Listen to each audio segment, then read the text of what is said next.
Very first part, what is GST, ये GST होता क्या है। देखो जीएसटी का मतलब होता है the goods and service tax. इसका जो बेसिक जो प्रिंसिपल था वो था वन नेशन वन टैक्स। पहली बात, वन नेशन वन टैक्स मतलब पूरे इंडिया के अंदर एक ही टैक्स लगेगा।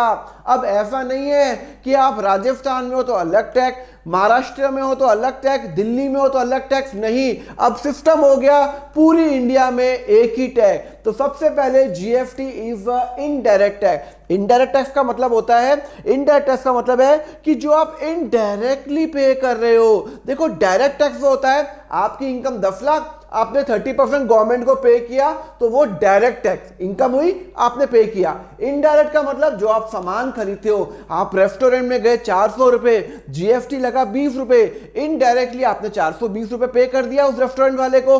400 रुपए रेस्टोरेंट वाले के पास जा रहे हैं और 20 रुपए कहां जा रहे हैं, गवर्नमेंट को जा रहे हैं। तो this is a indirect tax जो आपको मालूम भी नहीं चलता, बट आप इनडायरेक्टली टैक्स तो आप पे कर ही रहे हो, बिकॉज आप सामान खरीदते हो तो टैक्स तो आप पे करते हो।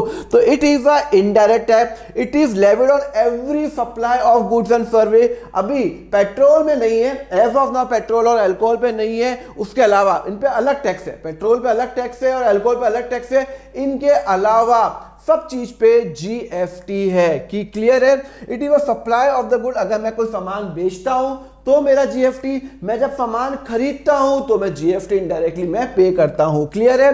It is a one nation one tax, पूरी कंट्री में एक टैक्स। पहले क्या होता था, देखो पहले क्या होता था, इतने सारे टैक्स होते थे। यस, पहले इतने सारे tax, central government tax, state government tax, excise duty, service tax, central excise tax, octroi tax, हजारों टैक्स होते थे। सोचो, मैं आपको एक इमेजिन बताता हूं, एक सिनेरियो बताता हूं। क्या हुआ, एक इंसान मुंबई में है, मुंबई ठीक है ना, जो महाराष्ट्र में है, एक इंसान जयपुर में है, दोनों एक ही प्रोडक्ट बनाते हैं, दोनों एक ही प्रोडक्ट बनाते हैं, दोनों सपोज करो पेन बनाते हैं, तो मुंबई वाले की जो पेन की जो बनाने की जो कॉस्ट है वो 100 रुपए है, इसकी कॉस्ट भी क्या है, 100 रुपए है। दोनों एक पेन बनाते हैं, दोनों का सेम कॉस्ट आता है, पर मुंबई वाला जो महाराष्ट्र में आता है वहां पे सपोज करो जो टैक्स लगता है वो 15% लगता है, 15%, मतलब 100 पे 15 रुपए, 15%। तो जब वो कस्टमर को बेचेगा, टोटल टैक्स बता रहा हूं, एज्यूम कर लिए कि वो 115 में बेच रहा है। राजस्थान में जो जयपुर में सपोज करो टैक्स लगता है 20%, तो टोटल कितना हो गया, 120 रुपए। अब आप खुद ही सोचो, दोनों कंपनी एक ही प्रोडक्ट बना रही है, इसका भी 100 रुपए, इसका भी 100 रुपए, क्वालिटी भी एग्जैक्टली सेम है, बट प्राइस, फाइनल प्रोडक्ट की प्राइस अलग हो गई। यहां पे वो 115 में बेच रहा है और यहां पे 120 में। तो यार जो जयपुर में जो इंसान जो काम कर रहा है वो ये सोच रहा होगा, यार ये तो मुझे बहुत नुकसान हो गया, सेम क्वालिटी का प्रोडक्ट है, मुंबई में 115 का, मैं 120 में। आज जो इंडिया की जो जनरेशन है, जो कंट्री है, जो पीपल है, वो भैया प्राइस सेंसिटिव बहुत है, एक एक रुपए में गेम बदल जाता है। तो यहां पे तो 5 रुपए का फर्क है, तो यहां पे क्या हो गया, इनको डिसएडवांटेज हो गया। कंपनी बोलने लग गई, यार हमारे मुंबई में तो ये 115 है, वहां पे 120 है, तो जयपुर वाला बोलता है चलो अपन मुंबई में फैक्ट्री लगा देते हैं, मुंबई में फैक्ट्री लगा देते हैं, तो फिर जयपुर का नुकसान हो गया, राजस्थान का नुकसान हो गया। मतलब टैक्स अलग अलग है, यहां पे अलग, यहां पे अलग। पहले की बात बता रहा हूं, पहले एक्साइज ड्यूटी, सेंट्रल जो है, ये बहुत टैक्स होते थे और टैक्स पे टैक्स लगता था। यस, पहले टैक्स पे टैक्स लगता था। मैं आपको एग्जांपल बताता हूं, सपोज करो कि पहले मेरा जो प्रोडक्ट बनाया वो 20 रुपए, ठीक है ना, फॉर वो 100 रुपए का है, उस पे एक्साइज ड्यूटी लग गई सपोज करो 20%, तो 120 का बन गया। उसके बाद सर्विस टैक्स लग गया सपोज करो 12 रुपए 10%, तो भैया 132 हो गया, 130 हो गया। पर आपको पता ही है 12 रुपए 120 पे लगा दिया, 10% ऑफ 120, मतलब 120 पे 10% 12 रुपए, तो 132, मतलब इसने टैक्स पे भी टैक्स लगा दिया। अगर आप नोट करोगे टैक्स पे भी टैक्स लग गया।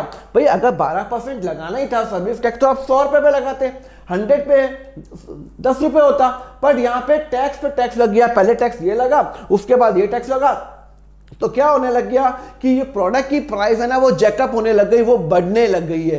तो यहां पे गवर्नमेंट ने कहा ये गलत सिस्टम है, हर कंट्री, हर सिटी, हर स्टेट में टैक्स सेम होना चाहिए। अगर आपको कंपीट करना है, अगर जयपुर और मुंबई के जो लोग हैं जहां पे जो फैक्ट्री है, अगर कंपीट करना है तो कंपीट करो अपने क्वालिटी पे, अपने मार्केटिंग बजट पे, बट आप टैक्स के हिसाब से आप मस्त रहो। टैक्स सबको सेम लगेगा, क्या वो जयपुर में हो, क्या वो मुंबई में हो। तो यहां पे वही बता रहा हूं। तो ये जो सारे जो टैक्स है ना, एक्साइज ड्यूटी, सर्विस टैक्स, ये सब हटा दिए, एंटरटेनमेंट टैक्स एक्सेट्रा सब हटा दिए। गवर्नमेंट ने कहा सबको स्क्रैप करो, सबको स्क्रैप करो, सबको हटा दो और एक ही टैक्स लगेगा, GST, goods and service tax. One nation one tax. Clear है? कंसेप्ट क्लियर है? देखो मैं कंसेप्ट क्लियर करने में बिलीव करता हूं, तो लेक्चर थोड़ा लेंदी भी हो सकता है, पर आपको घबराने की जरूरत नहीं है। आप 5-10 मिनट एक्स्ट्रा दे दो ना, आपको एटलीस्ट कंसेप्ट तो पूरा क्लियर होगा। कंसेप्ट पे जाना, तो यहां पे मैंने सारे टैक्स मर्ज करके एक टैक्स हो गया जीएसटी। जीएसटी कब पास हुआ था? 24 मार्च 2017 को और 1 जुलाई 2017 को। मुझे याद है मैं उस दिन भी रात को जगा था, रात को 12 बजे पास हुआ था। यस, मैं रात को जगा हुआ था, देखा था, क्योंकि मैं तो सीए था, तो मुझे पता था कि ये बहुत बड़ा एक इवेंट होने वाला है हिस्ट्री के अंदर। तो रात को जग के मैं देख रहा था कि कैसे वो एक्ट पास हो रहा है। Okay, it replace all indirect tax. मैं आपको बता चुका हूं जितने भी इनडायरेक्ट टैक्स थे सेंट्रल और स्टेट गवर्नमेंट के, ये सारे टैक्स को उसने रिप्लेस किया है। एंड यूनिफॉर्म, क्या वो स्टेट हो, क्या वो यूनियन टेरिटरी हो, सब में एक टैक्स लगेगा। अब कोई 2-3 टैक्स लगने का कोई चक्कर ही नहीं है। इसीलिए तो बोलते हैं this is the landmark decision of the government, जहां पे वो जीएसटी लिया आया। क्लियर है? समझ में आया? अब जीएसटी की स्लैब रेट्स क्या है? देखो टोटल 5 स्लैब रेट्स है, टोटल 5 स्लैब रेट्स है एज ऑफ नाउ। अभी हो सकता है फ्यूचर में गवर्नमेंट चेंज कर ले। As of now 5 slab rates है। कौन सी है? 0%, 5%, 12%, 18% एंड 28%। अलग अलग स्लैब रेट है। तो सर ये अलग अलग स्लैब रेट क्यों लगाई? एक ही लगाते ना, वन नेशन वन टैक्स और वन रेट। नहीं बच्चों, one nation one rate, one rate होना थोड़ा डिफिकल्ट है। क्यों? मैं आपको रीजन बताता हूं।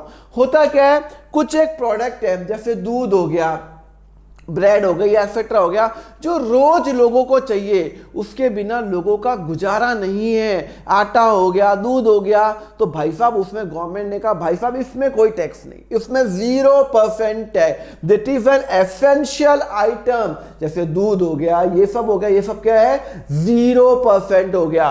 फिर उसने कहा कॉमन यूज आइटम, जैसे अगर आपको कॉमन यूज आइटम का मैं बात करूं, जैसे कोई बटर हो गया, या जो रोज रोज हमें आटा, जो पैक्ड आटा हो गया वो हो गया, मैदा हो गया एक्सेट्रा, जो कॉमनली हर चीज हर जगह यूज होता है। हाँ, कॉमन मतलब वेरी कॉमन नहीं, एसेंशियल नहीं है, उसके बिना आपकी लाइफ चल सकती है, बट यस वो चाहिए होता है आपको। उस पर गवर्नमेंट ने कहा हम 5% लगाते हैं। जैसे आप रेस्टोरेंट में जाते हो, तो रेस्टोरेंट में आप खाना खाने जाते हो, 100 रुपए का बिल आता है, आप टैक्स चेक करना, 5 रुपए जीएसटी लगाएगा तो 105 रुपए लगेगा। 100 रुपए आपका बिल आएगा, 5 रुपए जीएसटी, आपको 105 रुपए। तो रेस्टोरेंट पे 5% गवर्नमेंट ने फिक्स किया हुआ है।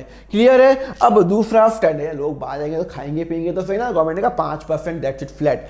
स्टैंडर्ड रेट, स्टैंडर्ड रेट क्या होती है? 12%। भाई और जो आइटम्स होते हैं जो गवर्नमेंट ने डिफाइन किए हुए हैं, इस पे 12, गवर्नमेंट है ना ने पहले फिर डिसाइड किया हुआ है कि इस पे 12% लगेगा। ये प्रोडक्ट की कैटेगरी दे रखी है, आप जीएसटी की वेबसाइट पे जाके देख सकते हो किस पे क्या लगता है, 12%। जिस पे कोई भी रेट डिफाइन नहीं है, उसका गवर्नमेंट ने कहा भैया 18%। जैसे एजुकेशन पे अगर मान लो मैं आपको कोई कोर्स देता हूं तो उस पे 18% मेरा जीएसटी लग रहा है। नॉर्मली 18% सब पे लगता है, नॉर्मली 18% सब पे लगता है, बट कुछ पे 12% लगे, कुछ पे 0, कुछ पे 5 पे। अगर कुछ भी रेट डिफाइन नहीं है तो मेरा कितना लगेगा? 18%। और लग्जरी आइटम पे 28%। आप बड़ी बड़ी होटल जाते हो जिनका किराया 20,000 रुपए 30,000 रुपए दिन का है, वहां पे भाई साहब 18%। महंगी गाड़ियां होती है, उसका लग्जरी है, आपके पास पैसा है तभी तो आप वो खरीद रहे हो, तो वहां पे आपका टैक्स क्या होगा, लग्जरी आइटम में जाएगा 28%। कैमरा, उस पर 28% टैक्स है। समझ में आया? तो ये जो 5 गवर्नमेंट ने अभी स्लैब हो गई है, हो सकता है फ्यूचर में ये 3 हो जाए, 4 हो जाए। As of now there are the 5 slab. कौन कौन सा याद करने की जरूरत नहीं है यार, कॉमन सेंस। 0, 5 तो आपका रेस्टोरेंट में लगता ही है, 12, 18 और 28, सिंपल सी बात है। ओके, अब ये जीएसटी क्या होता है, कुछ एक सर्विस जीएसटी में एग्जेम्प्ट होती है, which are exempt from GST. कौन कौन सी सर्विस है? जैसे अगर मान लो मैं किसी को सैलरी देता हूं, मेरे यहाँ पे कोई एम्प्लॉय काम करता है, उसकी सैलरी है सपोज करो 1 लाख रुपए, तो भैया सैलरी 1 लाख रुपए, उस पर टैक्स नहीं लगेगा, उस पर जीएसटी लगेगा। सैलरी पर तो इनकम टैक्स लगता है, तो उस पर कोई टैक्स नहीं है। सैलरी दिया, मैंने वेजेस दिया, मेरा इलेक्ट्रिसिटी और वाटर का बिल है। एक बात बताओ, इलेक्ट्रिसिटी और वाटर बिल अल्टीमेटली कहाँ जा रहा है? गवर्नमेंट को जा रहा है। तो गवर्नमेंट खुद ही टैक्स कलेक्ट करे और खुद ही वो ले ले, तो मतलब क्या? तो गवर्नमेंट ने हटा दिया, इलेक्ट्रिसिटी वाटर बिल पे कोई टैक्स नहीं है। सप्लाई टू द गवर्नमेंट, अगर मैं कोई गवर्नमेंट को सर्विस दे रहा हूं तो उस पर कोई जीएसटी नहीं लगेगा। Health service, travelling expense, interest, ये सब अलग अलग है। पर आप माइंडेड, ये चेंज होता रहता है, ये कोई हार्ड एंड फास्ट नहीं है। टैक्सेशन है, कोई ये रूल तो नहीं है कि यही होगा। गवर्नमेंट ने कल बोल दिया बजट के अंदर, सपोज करो कि ये हट गया तो ये हट गया। एज ऑफ नाउ गवर्नमेंट ने कुछ डिफाइन किया हुआ है कि इन पे कोई जीएसटी नहीं लगेगा। इस पे कुछ अलग टैक्स लगते हैं पर जीएसटी बिल्कुल भी नहीं लगेगा। जैसे सैलरी पे आपका इनकम टैक्स लगता है, उस पे जीएसटी नहीं लगेगा। क्लियर है? अगर मैंने कोई कैश विड्रॉ किया एटीएम से, तो यूं तो नहीं कि उस पे जीएसटी लग जाएगा, नहीं, उस पे जीएसटी नहीं लगेगा। क्लियर है? समझ में आया? तो there are certain things which are exempt from the GST levy. Okay, तो अभी आपको मैंने क्या क्या बताया, फटाफट मैं एक बार रिवाइज करा दूं। GST goods and service tax, one nation one tax होता है। सारे इनडायरेक्ट टैक्स जितने भी पहले थे वो सबको रिप्लेस करेगा। देयर आर 5 स्लैब, 0%, 5%, 12%, 18% एंड 28%, 0% जहां पे कुछ नहीं हो। क्वेश्चन में आपको क्लियरली दिया हुआ होगा कि भैया रेट क्या है आपको, ठीक है ना। Thank you very much student for watching the lecture. Next part का लिंक आपको नीचे डिस्क्रिप्शन में मिल जाएगा, प्लेलिस्ट का लिंक दिया हुआ है। अगर आपको क्लास 11th और 12th के फुल लेक्चर्स चाहिए, इन डेप्थ के अंदर चाहिए, तो आप मेरा यहां पे ज्वाइन नाउ बटन पे क्लिक कर सकते हैं, जहां पे मैंने क्लास 11th को अराउंड 160 आवर्स का जो लेक्चर्स है, अराउंड 400 क्वेश्चन मैंने व्हाइट बोर्ड पे करा रखे हैं, एंड 12th के 1000 क्वेश्चन मैंने व्हाइट बोर्ड पे करा रखे हैं, और वो अराउंड 240 आवर्स के हैं। तो आप ज्वाइन कर सकते हो, नीचे ज्वाइन नाउ बटन क्लिक करो। आपके जो चार्जेस रहेंगे बहुत ही नॉमिनल रखे हुए हैं। क्लास 11th का only 199 rupees per month, and class 12th का है ओनली 299 पर मंथ। इसके अंदर मेरे नोट्स भी शामिल है। तो just click on the join now button और आपको दोनों का आपको एक्सेस मिल जाएगा। Thank you very much. Next part देखने के लिए नीचे लिंक पे क्लिक कर लेना। Thank you.